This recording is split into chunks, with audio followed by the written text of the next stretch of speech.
It has been a tough week for the fresh faces of the Democratic Party. The chinks in the armor are beginning to show. All right, it is not a chink. They are beginning to implode. And unfortunately, it looks like Donald Trump may have helped them out. We're going to have a brand new podcast on this. But we're going to look at one incident today that occurred last week. That is the fight between Tucker Carlson of Fox News and Ilhan Omar, the Democratic congresswoman from Minnesota. It was a short-lived war, which I thought it probably would be. That's because Tucker's monologues bring up much deeper problems that we conservatives are being forced to face and deal with. The problems, they're not new. They've been around since the 30s. So let's talk about it. This is Gene, and you're listening to Dumbasses Talking Politics. So it looks like the news cycle is absolutely going insane. I can't even cover everything. And this little diatribe we're going to go on today and tomorrow really came out again today.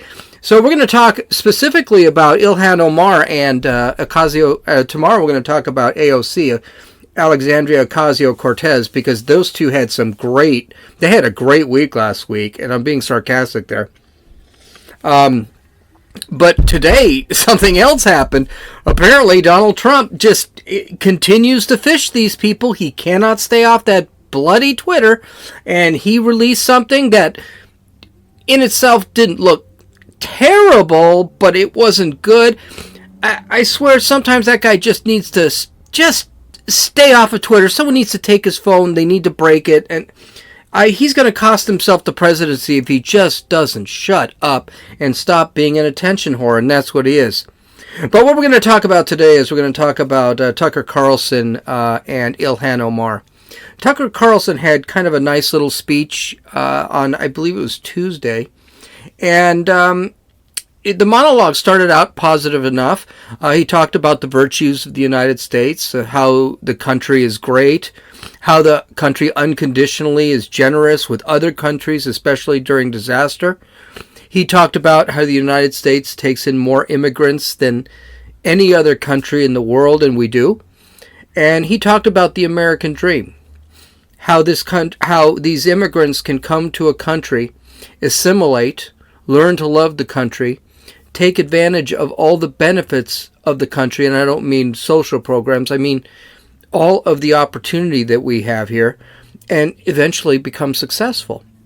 And the American dream, which is something you just don't hear that much anymore, doesn't care about your race, your gender, your creed, doesn't care if you're gay, doesn't care if you're a Muslim or a Christian or an agnostic or an atheist, doesn't care. We're all equal when it comes to the opportunities of this country. Then he gives an example of the American dream. He talks about a 6-year-old girl who lived in a war-torn Marxist country of Somalia, where warlords were actually owning the country and food was being used as bait for the people and to control the people. The family of this 6-year-old, well, they decided they couldn't handle it. They weren't going to survive, so they left Somalia and ended up in a refugee camp in Kenya. There they spent 4 long years. But finally, when this little girl was 10, the family was granted asylum to the United States. Let me change that. The family was offered asylum to the United States. See, here's the whole thing. The United States, you don't have to come if you don't want. So we'll offer you to come. So they were offered asylum to the United States. The family moved to Minneapolis, Minnesota, where the father started out as a lowly taxi cab driver. He drove for a while, but he soon ended up working for the government as a postal worker. The little girl, bright little girl, went through the education system, did very well in school, became very successful. She entered local politics and climbed the ranks, became very influential. Finally, at the age of 36, this little girl became one of the most watched and powerful congresswomen of the House of Representatives. This awesome story is that of Ilhan Omar. But would Omar show any appreciation for the country and love the opportunities that it gave her and gives millions of immigrants that come over to this country? Well, let's listen to Tucker's take on the whole story. Ilhan Omar has an awful lot to be grateful for, but she isn't grateful, not at all. After everything America has done for Omar and for her family, she hates this country more than ever. In a recent piece in the Washington Post, the reporter put it this way, quote, "In Omar's version, America isn't the big-hearted country that saved her from a brutal war and a bleak refugee camp. It wasn't a meritocracy that helped her attend college or vaulted her into Congress. Instead, it was the country that had failed to live up to its founding ideals, a place that had disappointed her and so many immigrants, refugees, and minorities like her," end quote. If anything, that's an understatement. Omar isn't disappointed in America. She's enraged by it. Virtually every public statement she makes accuses Americans of bigotry and racism. This is an immoral country, she says. She has undisguised contempt for the United States and for its people. That should worry you, and not just because Omar is now a sitting member of Congress. Ilhan Omar is living proof that the way we practice immigration has become dangerous to this country. A system designed to strengthen America is instead undermining it. Some of the very people we try hardest to help have come to hate us passionately. Maybe that's our fault for asking too little of our immigrants. We aren't self-confident enough to make them assimilate so they never feel fully American. Or maybe the problem is deeper than that. Maybe we're importing people from places whose values are simply antithetical to ours. Who knows what the problem is? But there is a problem. And whatever the cause, this cannot continue. It's not sustainable. No country can import large numbers of people who hate it and expect to survive. The Romans were the last to try that with predictable results. So be grateful for Ilhan Omar, annoying as she is. She's a living fire alarm, a warning to the rest of us that we better change our immigration system immediately or else. Sorry if I blew your ears out. I had to adjust the sound a little bit on the external microphone, so if I got a little bit loud, I apologize. So, Omar did not exactly appreciate being called out like she did. And Tucker, and she did exactly what Tucker said they would do. Omar decided to go out and start tweeting because that's what she does. He's a racist, a homophobe, a white supremacist. Here are a couple of her tweets. Here's one. Quote, "Oh Lord, immigrants," oh my gosh, this gal, I looked at it last night, and this gal really needs, I can't believe she's actually in Congress. She cannot write for anything. So, quote, "Oh Lord, immigrants might criticize us reason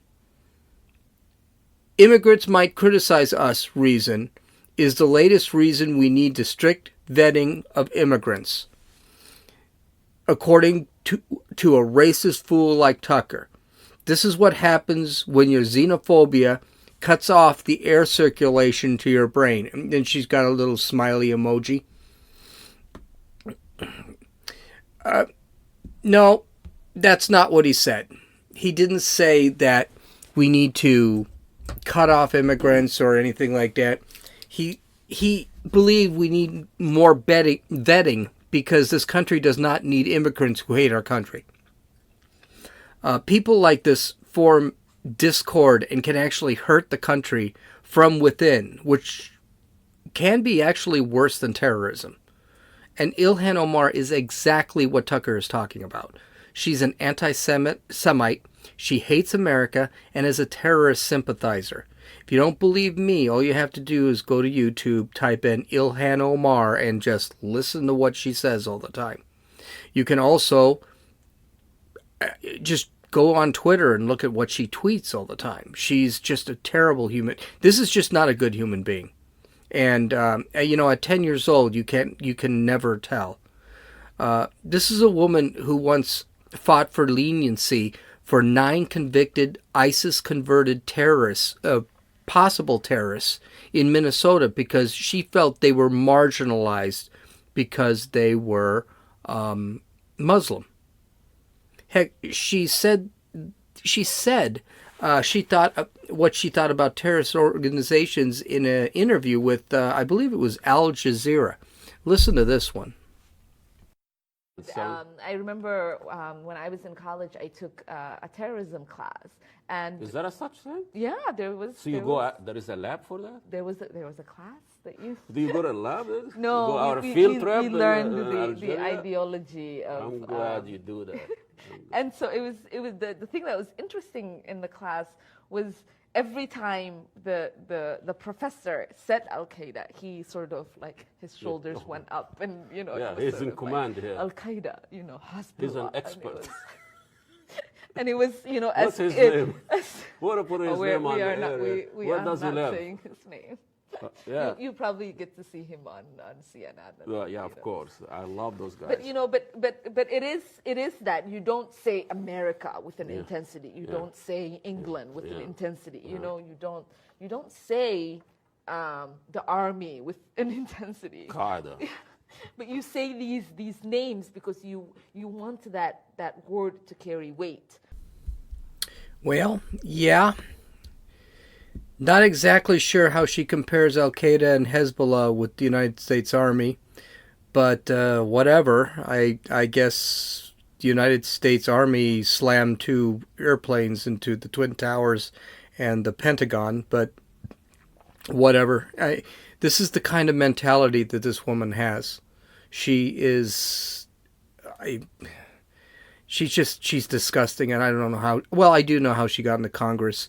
A lot of her district is Muslim, because one of the things you need to be aware of that in her district, Obama actually did take the refugees from places like Somalia and brought them here to the United States and actually had them migrated them up to Minnesota. Minnesota has a huge Muslim territory, huge Muslim population, and a lot of the terrorism you hear is actually up there. Like I said, there were 9 ISIS-inspired potential terrorists that have been arrested, and that was the city where a man had cut off a woman's head because he had said something or disrespected her. So this is kind of the strange world that we're living in right now. In another quote, she said, quote, "Fox News is now giving a nightly platform to white supremacist rhetoric. It's dangerous. Advertisers should not be underwriting hate speech." Notice in these tweets, she doesn't have anything substantial to say or an argument. She just slings insults. Also, she doesn't call into Fox News and try to respond or debate on air. I would bet my left arm Tucker would have her on in a second. She just attempts to mark it as hate speech, whatever that is. I don't know what hate speech is. And calls for Fox News sponsors to boycott the station. In other words, she wants the critics silenced. She doesn't want debate. She doesn't want anybody arguing with her. See, debate is something the left does not do because they can't do it. If they try, they'll lose every time. See, here's the thing. Tucker was not wrong about any of this. Maybe he was slightly xenophobic on this, but he wasn't wrong. Everything he said was true and can be proven from Omar, either by looking through her tweets or looking through her past interviews or looking through her commentaries in some of the newspapers she's published in. She seriously does not only does she not like Jews, she doesn't like the United States. And it's a shocker because she was actually raised from 10 years old. She was actually raised pretty well. I mean, she had a good life. But you can imagine Tucker's not going to stop, and he didn't. He decided to respond to it, and that second response, just drew silence from his opposition. There was after this response, there was not a tweet, there was nothing from Ilhan Omar about Tucker Carlson. This clip actually references the previous clip, so If you're actually on the website looking at the complete interview, you can watch the whole interview on dumbassestalkingpolitics.com. In this clip, it's about a 7-minute clip. I actually cut it down to about 2 minutes. I know it's that's kind of a long soundbite, and I'm still trying to get used to editing. But a lot of what he said is kind of important, and I think it really, really shows something. And I'm going to spend a lot of time on some of the deeper realities that Tucker is really bringing up here. So listen to Tucker Carlson the next day. Think about that for a minute. Our country rescued Ilhan Omar from the single worst place on earth.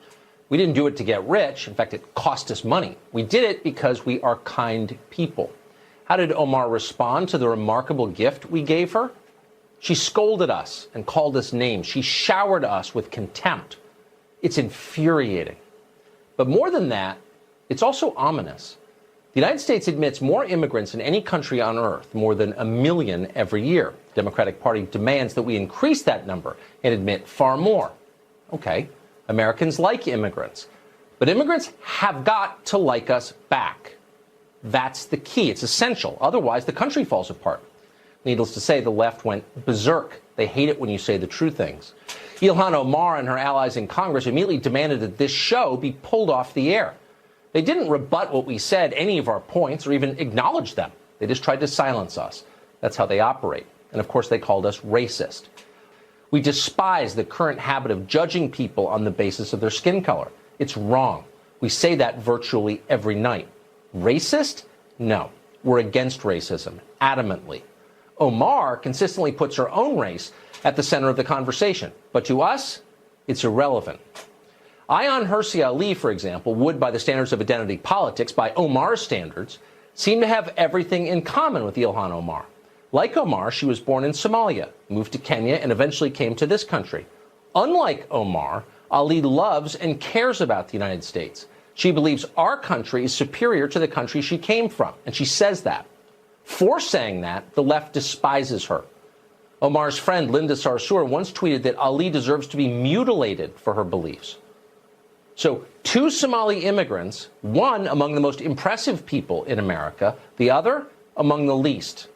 It's not about race. But of course, Omar and her friends already know that.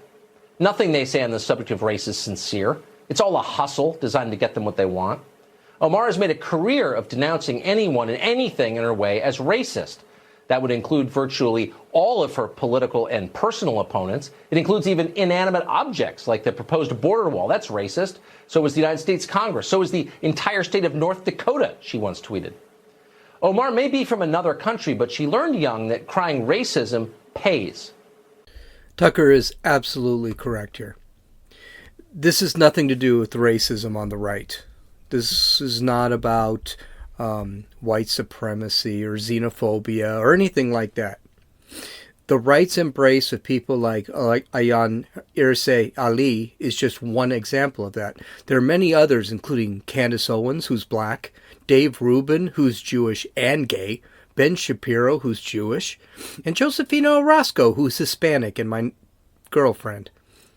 All these people, except for Josie, who no one knows, are hated by the left, even though they meet some of the requirements of intersectionality and identity politics. If Dave Rubin ran as a Democratic candidate, he'd probably be way up there. Well, probably because he's smarter than half of them anyway. But I think Tucker hit on something really important, something that he may need to express in his next book, because it's very hard to express it in a 6.5-minute monologue. Whether or not he meant to, I had thoughts that went way beyond his commentary. And yes, it's probably going to, if you listen to this and you're on the left, it's probably going to be seen as racist and xenophobic and whatever. But I don't care. I hope it is. Mikhail Khrushchev, the premier of the Soviet Union in the 1960s, said the Soviet Union would win the Cold War against the United States without firing a single shot. Of course, he would be proven wrong, but he gave away how totalitarian governments, whether it be Marxist, communist, socialist, Sharia law, how they actually plan to do it. What he meant was, in this case, communism would eat the foundation of our democracy from within. If one has ever read the Communist Manifesto by Karl Marx and Friedrich Engels, this is no secret. They said that would happen. They said that capitalism cannot survive. By the way, if you've never read it, pick it up. You can get it for like $1 anywhere. You can read it on the internet. It's literally 38 pages long, and it is very enlightening. And I think we've talked about Marxism, Leninism, and communism in an earlier podcast. I don't think we do. Unenlightened ideas and misinformation are the enemies of our government.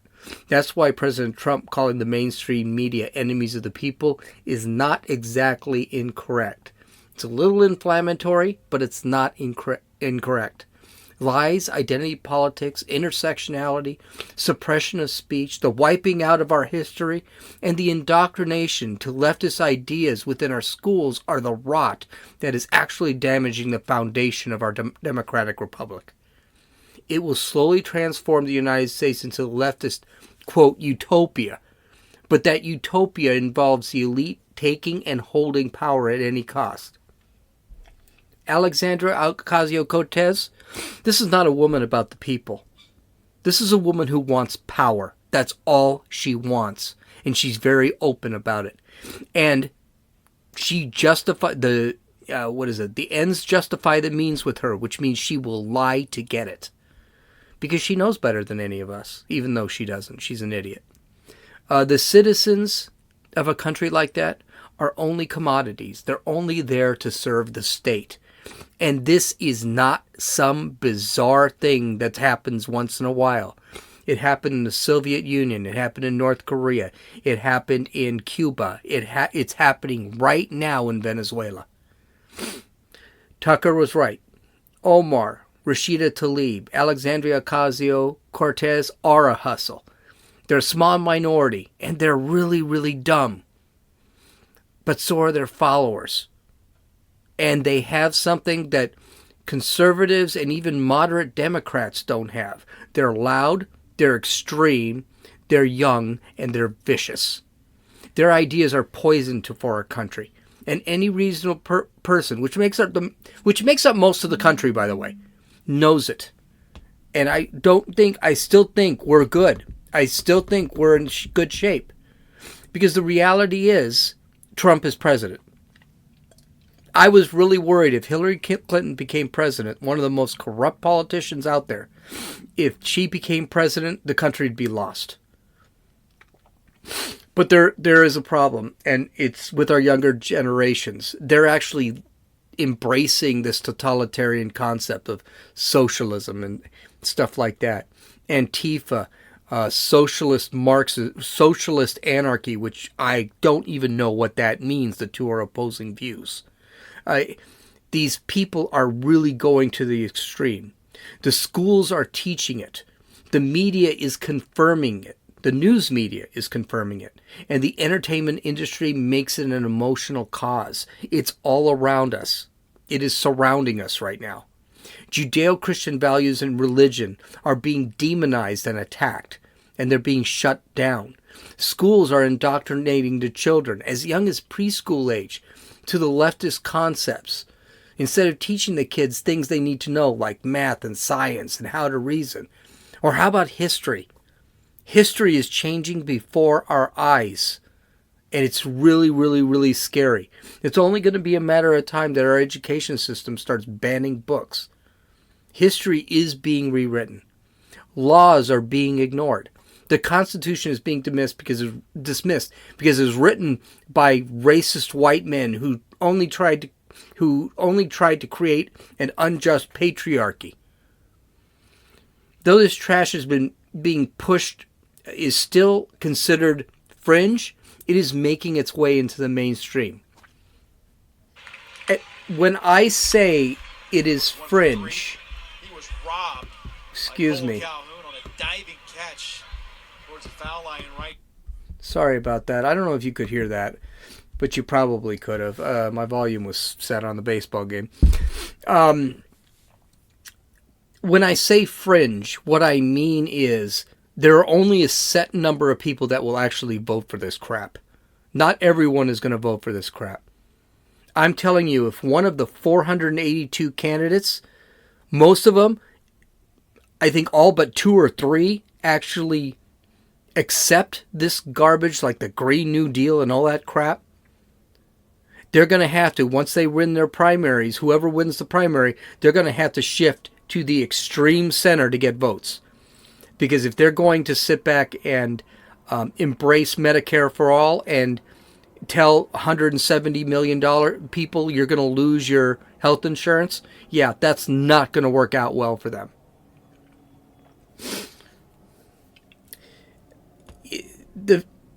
Like the 50s and 60s, the country is under attack. This isn't the first time this happened. Whenever someone sits back and worries that, oh my gosh, it's never been like this. Yes, it has.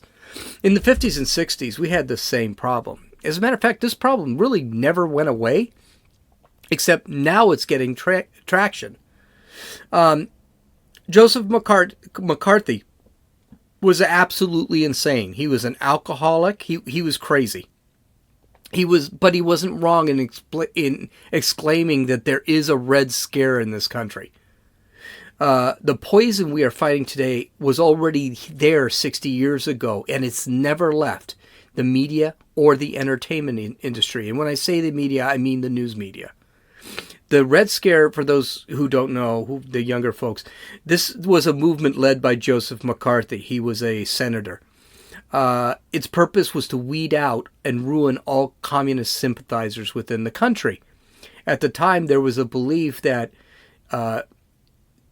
communism actually wasn't a warring political system. It was one that tried to usurp the existing political system, which is what Khrushchev said when I talked about that earlier. And it did. It did ruin a lot of people's lives. It did find the communists. It did find that there was communist sympathizers within the media, within the news industry, but the news media and within the entertainment industry. But it also found a lot of innocents. This was not one of the best. This was not one of the best times. I mean, this was a paranoid time. All you had to do is go to somebody and say, well, my neighbor's a communist, and that person would be pulled in front of Congress and would have to answer questions. Not a great time in our history. But here's the thing. We don't have to violate the constitutional rights of people as McCarthy did. We just have to know what's happening and bravely point it out. I say bravely because one wrong word can cost one his job or get him beaten up in the streets. I know that at work, I can't talk about conservative ideals unless I'm talking to someone who I know has those same ideals, or at least is open up to those ideals. I work in a very liberal setting. Not hostile, but liberal setting. And you know, it's just better not even to bring this stuff up. Bravery is also needed, not only because you can lose your job, you can lose your life. Antifa, the far left, these people are crazy. They chase people out of restaurants. They throw milkshakes at them. In the case of Antifa, which I think is very close to being considered a hate group.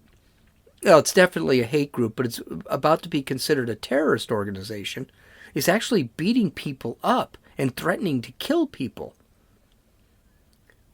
Today, just to make my point, today in Colorado, in an ICE station in Colorado, there was a Antifa member who actually brought gasoline bombs and an AR-15 to an ICE center, and he was going to blow things up. Of course, in an ICE center, you have very well-armed guards, and luckily they were able to kill him. And here's the thing. No one is condemning this attack. Nobody. CNN didn't even mention the attack. Ilhan Omar was asked directly, do you condemn the attack on the ICE detention center? She would not answer. What kind of human being is this that doesn't condemn terrorism? I'd condemn terrorism. I don't care if a conservative walked and did something because he hated Ilhan Omar and he hated them. That's not good. We can't have that in this country. That's the death of discourse. It doesn't work. And it's not like it's the first time we saw this. Remember the congressional softball game last year where Scalise was shot and almost killed by a left-wing radical. This stuff is going to happen more and more and more. But we have to be brave. I don't believe we're heading towards a huge civil war, but we're going to have these little civil wars here and there. We're going to have Antifa against the regular people like us. People who just want to cross the street and don't want to be bothered by these thugs. Tucker did that.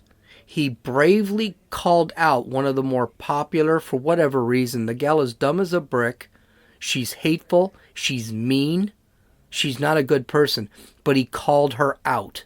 He knew he would get called a lot of names, and there was going to be a lot of calls to shut Fox News down or shut his show down. He said it was going to happen. It did. He was right. If he were wrong, leftists would not have called him a racist, xenophobe, or white supremacist. Kind of like you're not going to see a bunch of tweets from me, them calling me a racist, xenophobe, and white supremacist. Why? Because no one listens to this. And I just speak the truth. Tucker speaks the truth, but people listen to him. That makes him very dangerous to the left. We all need to learn to take that stand. And don't change. Don't give up your beliefs. Okay. You can follow me on Twitter at RunninFool. I think I'm catching a cold. My nose is just going out all over the place. RunninFool at RunninFool, RunninFewl. You can download this podcast on iTunes, Podbean, Podcast Addict, and you can listen to it on YouTube. If you want to take a look at the full videos, they're available on my website at dumbassestalkingpolitics.com, along with the actual show notes and the resources that I used. Hope you have a great night. Get ready, because tomorrow it's not over. We're going to start with another one. This is Gene, and you're listening to Dumbasses Talking Politics.